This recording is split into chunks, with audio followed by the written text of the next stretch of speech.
Today on She Is, I sit down with Jojo Hristova, an actress, dancer, and professional puppeteer, who in 2014 was diagnosed with glioblastoma multiforme grade 4, the most aggressive brain cancer. I know that disease starts on an energetic level first.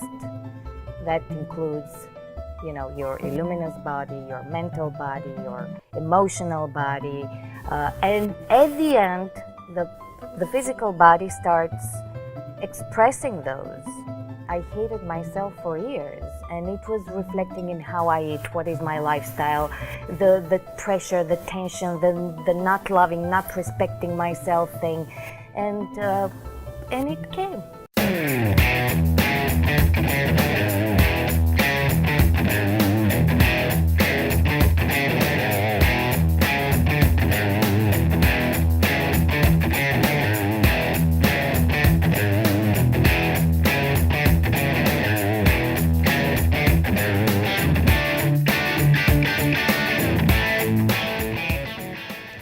Jojo Hristova was born and raised in Bulgaria. After being a dancer and a professional puppeteer in Sofia, she moved to the States to pursue acting career. Little did she know that the life-changing surprise was awaiting for her there. At the spring of 2014, she was diagnosed with glioblastoma multiforme grade 4, the most aggressive brain cancer.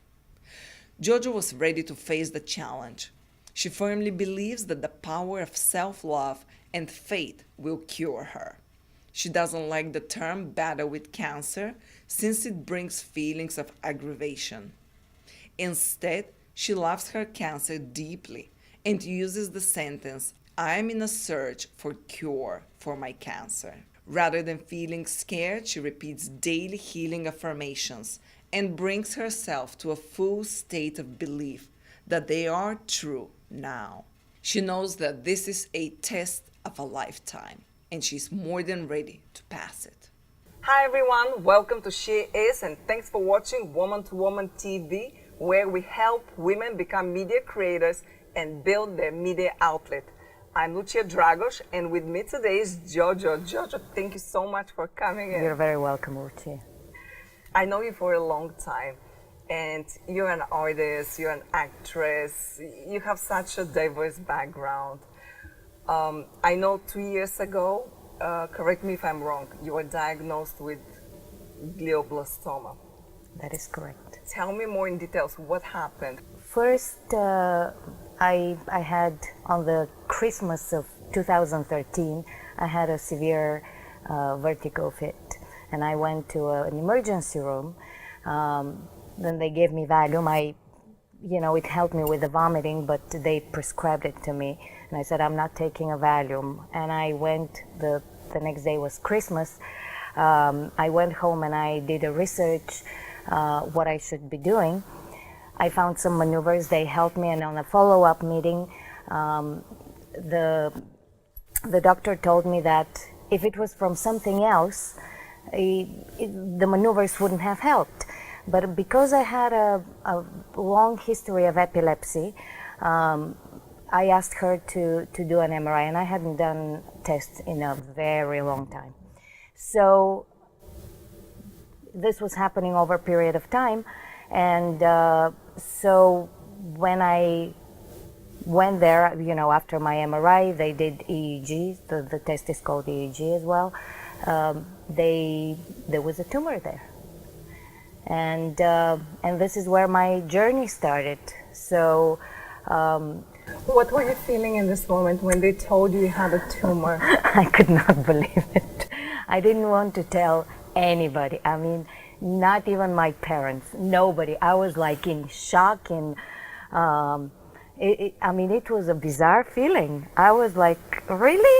Is this happening to me? And I could not sleep all night, let me tell you this. And there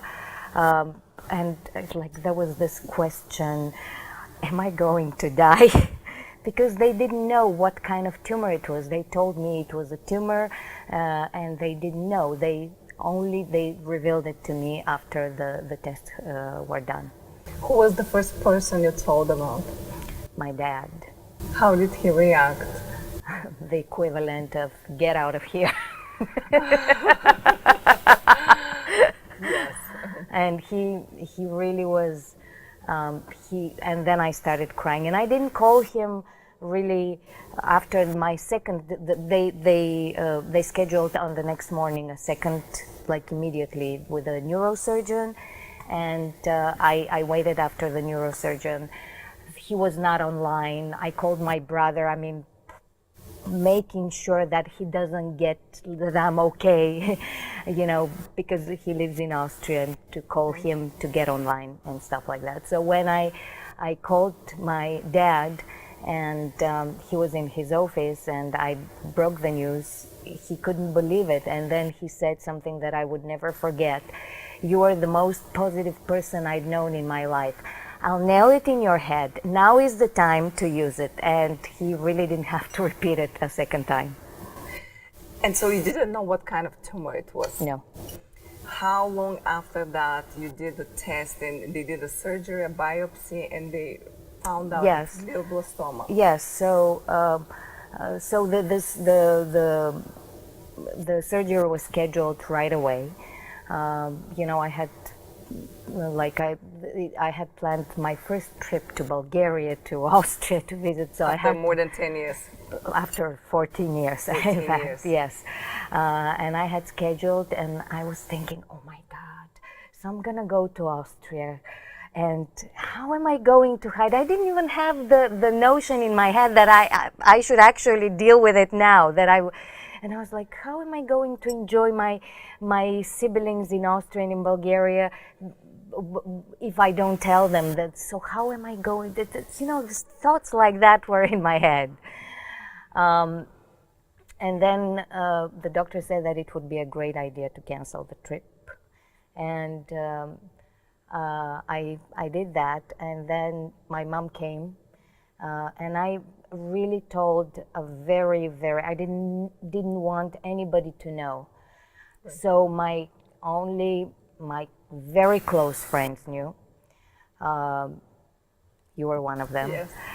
And my immediate family, even my cousins, I had problems with my aunts and uncles that I hadn't told them. And I said, but what are you going to do with the information? If I was panicked and you were panicked, I needed a plan before that, what I should be doing. I needed to know what kind of cancer it was and what the steps would be the next. What were the prognosis? What did the doctor tell you after the results were revealed that it's a glioblastoma? Well, they gave me... And what is glioblastoma? Because some people don't know what it is. So glioblastoma is the most aggressive brain cancer there is. And it doesn't spread in the body because we have the so-called blood barrier, which doesn't allow the tumors from the brain to go into the body. But that same barrier makes it very difficult to treat. What did the doctor say exactly? Yes, the doctor said, okay, so you should do the next step after surgery is chemotherapy and radiation. And I was so scared that I was actually, yes, I'll do that. First of all, when I was reading the instructions of taking medications, they were saying that I need to touch the pill with the rubber gloves, and I should put this in the body. Second, they told me this is the pill for the chemotherapy. Yes. Then they told me that my cancer wouldn't react to that. Then I had to go through a third set of doctors for radiation. And first I would agree. They told me that only with chemotherapy, my chances of survival are 10% within the next 5 years. And then with the radiation, 30% of survival for the next 5 years. So this is really, I mean, I've been dealing with a beast. It happened in a very short time to comprehend and to assimilate all this information. And then to make the right decision. How did you decide, and what did you decide to do next? Well, first of all, as I told you, I had decided to undergo that because I was panicked. Right. So then my roommate he is a big Macedonian macho man. He did a 3-day monologue, and I started coming because him and his wife, they come from a families who have a lot of cancer. And so basically he was talking to me 3 days, 3 nights, to not to think of, not to undergo chemo and radiation. And on the 3rd day I started thinking. Then his wife had told me a story of her mom, who had actually, and her grandmother, her grandmother died from cancer. When her mom was diagnosed with cancer, she refused to do chemotherapy because she had witnessed what my roommate's grandmother went through. She said, if my time has come, I'm not gonna do this. I'm ready to die. And my roommate, she found a dietologist. And 6 months after that, she some kind of lymphoma. She could not close her arms. It was like that horrible. 6 months later, she was absolutely cancer-free from a diet. Incredible. So I said to myself, you know, she told me the story before the operation. And that's 2014, around April, right? Yes, around May, yes. Okay. April, May, yes. So I promised to myself before the surgery, if this turns out to be malignant, I'll go on that diet. Okay. But so after the results came, I got so panicked that I didn't listen to my initial, my initial voice. And after that, I started thinking and processing. And when they gave me the results, the further results, that my tumor won't react to chemotherapy, I said, okay, I'm not going to do that. Instead, I actually changed completely my lifestyle. I know you have a different view and different way you see why we get diseases. Why do you think we get what we get in our body, cancer or any other disease? Well, I know that disease starts on an energetic level first. That includes, your luminous body, your mental body, your emotional body, and at the end, the physical body starts expressing those. I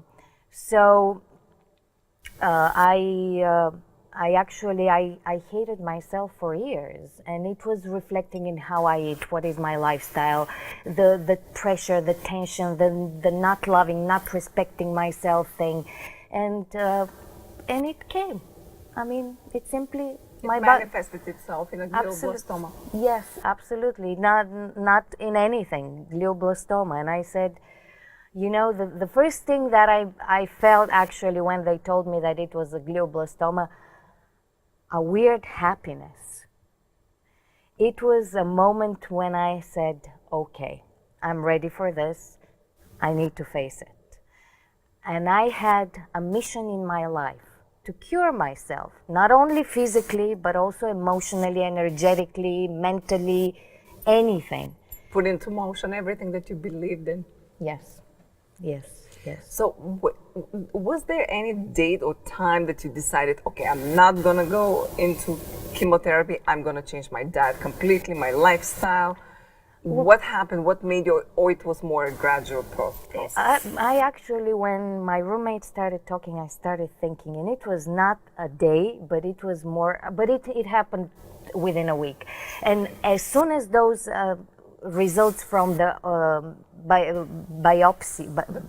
biopsy came of the tumor, this is when I said, okay, this is my sign. I shouldn't go under any of those therapies. And then the doctor started harassing me. How did they react, first of all, when you told them? They were, because I worked with students primarily, and then the professor would come. These young people, they don't know what to do with that. And there was only one student when I told her she was a vegan, and she said, and when I told her, she said, you know what, I sometimes like old foods, plain foods really help. I wish you good luck with that. That was the only person. All the rest were, I went through hell with the rest of it.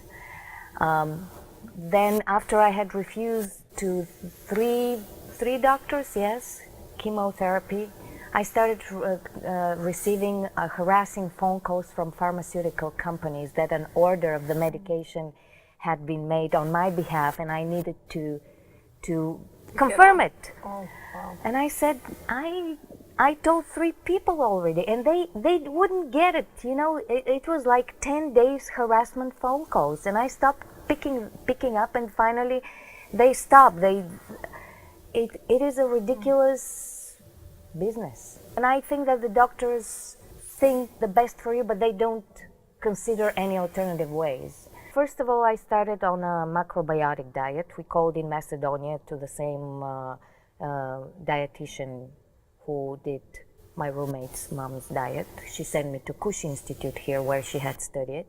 I had a Skype meeting with one of the professors there. I thought that what my roommate had told me her mom had done had nothing to do with what he gave me, so I adjusted the diet.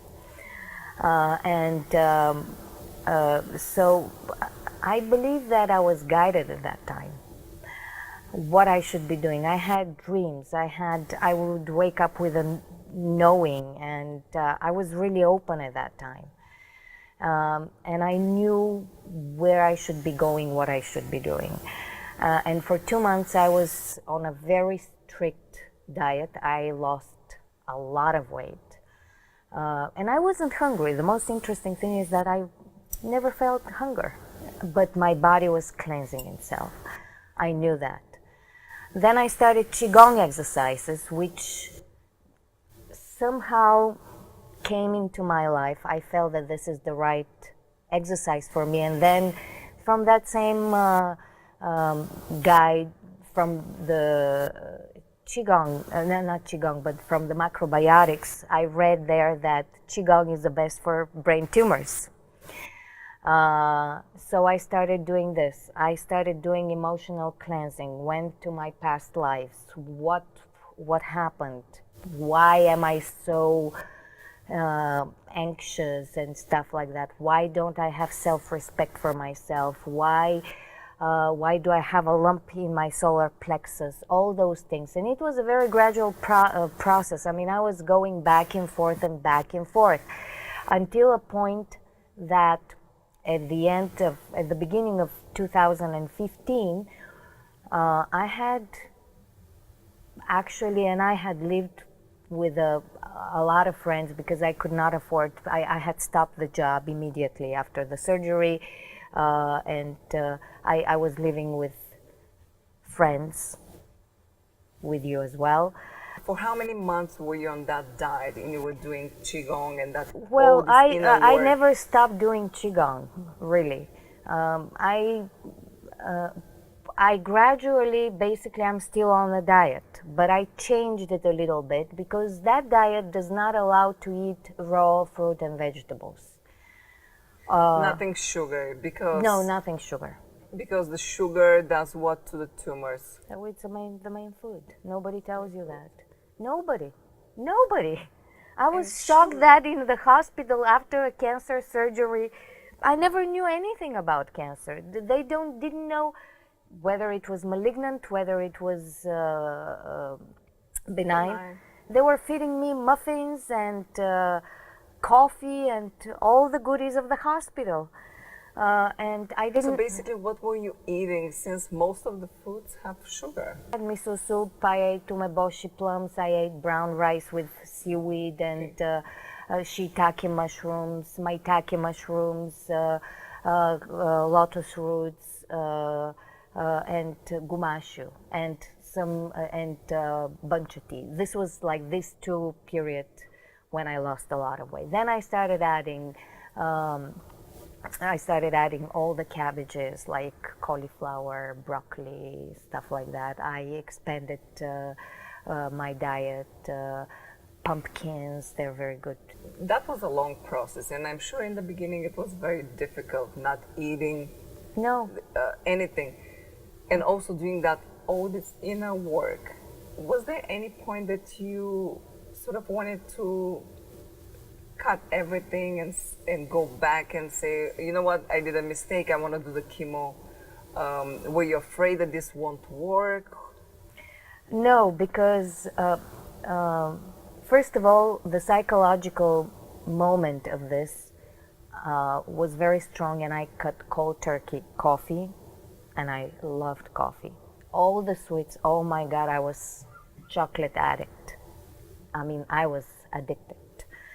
All the meat, I mean, I did not have problems stopping it. I didn't even experience headaches from quitting the coffee. It was so strong. So you believed 100% that that's your way to go? Absolutely. Chemo and radiation, it's no, that's not my way. Absolutely, yes, yes, yes.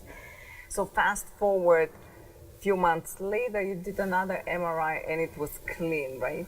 Yes, so, but because I'll tell you why. You gave me a book that became my Bible, and it was talking about self-love. And I was practicing everything that this woman, Anita Murjani, dying to be me, yes. And it was interesting because at that time I went to Bulgaria and with my son we're browsing the stores. So I said, you know what, let me just go to the bookstore and see some kids' books. So I was in the kids section looking at the books, and then this book appears in the kids section, and in Bulgarian it was called Умирайки да бъда себе си. Умирайки да бъда себе си, meaning Dying to to be be me. So I said, oh, okay, interesting title, and I know that you were going through that at that time. You were on a diet, I think, at that time. So I flipped in the back, and you know, there's the description, and I started reading about this woman, Anita Murjani, and I said, oh my God, that's the book. I need to buy it for Jojo. And it really, it was my Bible, really. And at that time I was practicing everything that she was saying about self-love.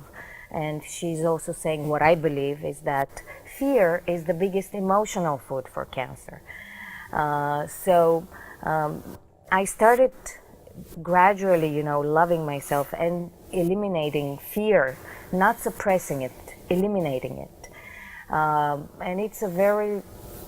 How did you do that? Well, first I was doing it through meditation to release the cause of fear. But you know, sometimes it comes back. I mean, I was afraid.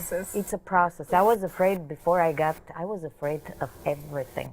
I mean, everything. And then I started watching where it was coming from.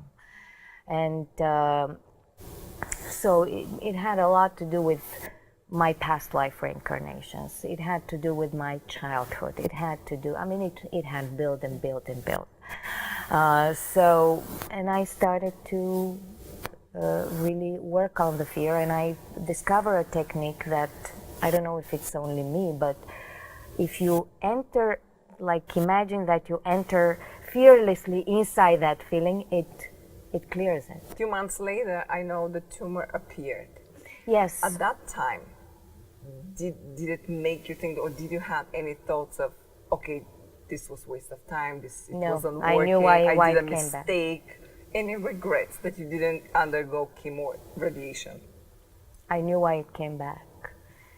Because when I did this, when I bedazzled the doctors with my results, I leaned back on my old behavior, stopped respecting myself again, stopped loving myself, put myself into a lot of stress, a lot.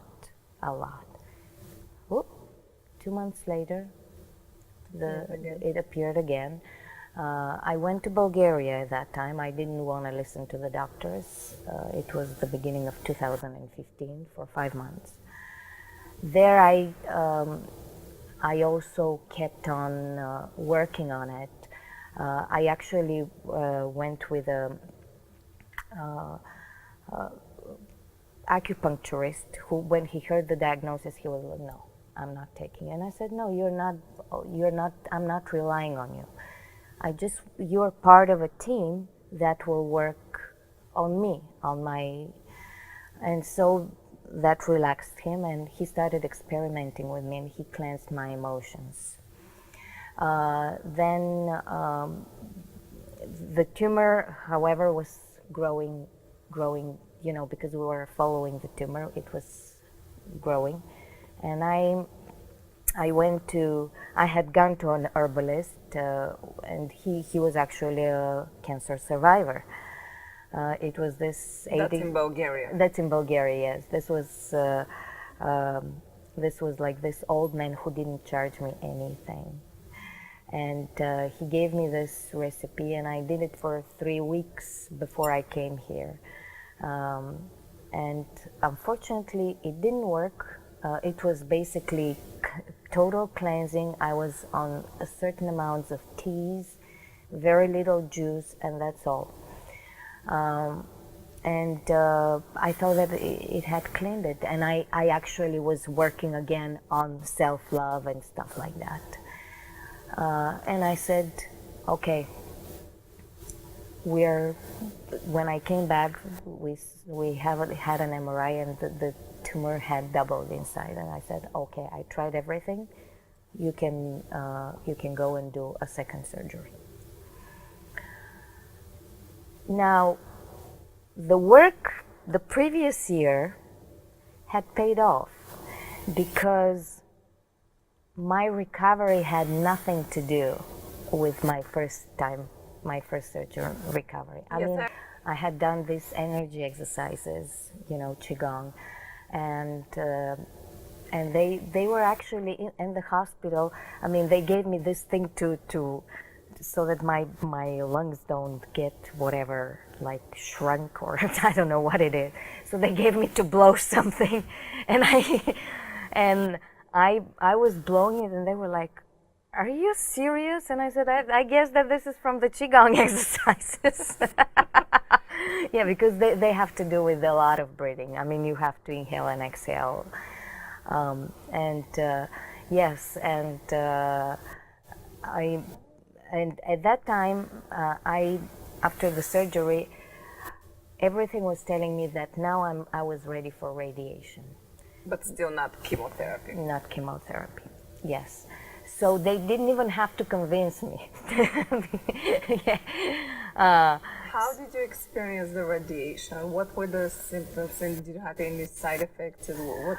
Well, first of all, the usual side effects, the most common side effects were nausea and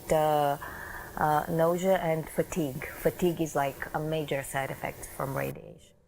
I never experienced those, ever. And even the doctor says, wow, on the 4th week of radiation, she said, wow, you're very energetic. What's wrong with you? I said, and she said, you're one of the very few lucky ones. And I said, no, I'm not one of the very few lucky ones. It takes hard work not to get those. And I was doing... all the exercises you was still yes, I was doing them, and not the long periods, but like at least half an hour a day I was doing Qigong, and not yoga anymore, because I was out of shape. But I mean, the second day after the surgery, I started Qigong exercises at the hospital.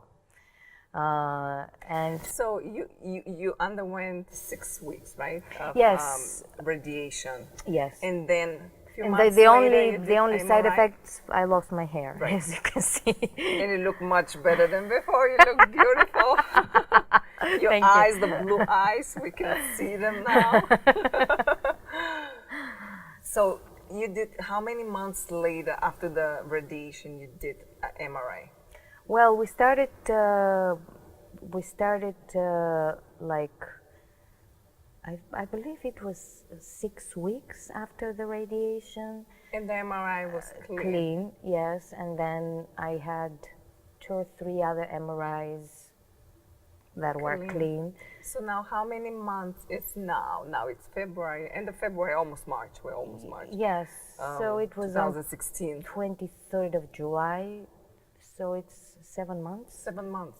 Yes, after my second And since surgery. then you traveled to Austria, you went on a vacation with your brother and the Yes, kids? yes, that And you was feel great awesome. and you look great. Thank you. So now this is almost 2 years and few months since the whole ordeal, you finding out and undergoing the surgery and all the prognosis. Would if you done something different? Do you regret not doing something, or you just listened to yourself and that was the right path, you did it? That was the right path. I mean, the recovery of the second surgery and me being ready for radiation at that point, that was my proof that I had gone through my process, even though the doctors were like, after the first time, they were like, you're gonna die like a vegetable. We want to help you so that you can say the final goodbyes with your family and stuff, so that you're adequate and stuff. I said, oh, you know what? I promised to myself to live, so you're not my people. Thank you very much. And I left. Would you say the mindset is the most important thing throughout recovery? Absolutely. Absolutely. I just watched, I didn't watch it, I refused to watch it, but I watched 5 minutes of television this morning with somebody who was talking about a patient who had the same brain tumor. And she had done something not to die, but she was, not to die as painfully as her friend, because this apparently can go, I did not know how far it can go. You can get blind, you can get paralyzed, seizures, all that stuff. Anyways, and this woman didn't want to die, but she was ready to die. So she did something so that she can die easier. And I said, you see, and I left the TV because I didn't want to watch any further. And I said, you see, these two were ready to die. They had already given up. The mindset. Yes. Were you ever scared throughout Oh, yes, 2 at the years? beginning. Oh, yes, at the What very beginning. emotions did you experience these 2 years? First of all, I was fear, and I knew that I shouldn't be afraid, but I couldn't help it. So this was, so I started, working on a fear.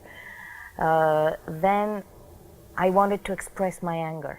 I realized that I'd never expressed my anger. I learned also to break, to get out of my comfort zone, because, I'm a person who doesn't dare to confront somebody else. If they say this is it, even if I'm eating from the inside and like passive aggressiveness, I would never say anything.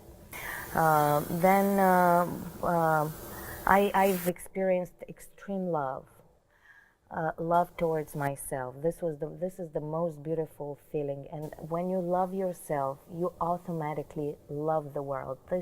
You have everything. This is what we are all striving and aiming for, and we don't realize. And it's really, I do believe that everybody is responsible for their for their emotions, for their own emotions. We have to take ownership and responsibility for Right. our life, and that goes also our emotions. Right.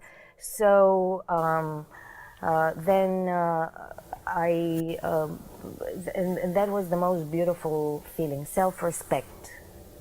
Before I started, I could speak for myself. I wasn't afraid to speak for myself, and then I experienced self-confidence, which once in my life I had experienced. But it's up and down, up and down. Would you say you're thankful that you went through what you went? I feel blessed. It may sound incredible. It may sound very weird to some people, but I feel blessed with this. So what is from now on? You're an actress, and you were an actress all your life. Yeah. So are you going to continue that path, or these 2 years made you change and reevaluate what you want to do?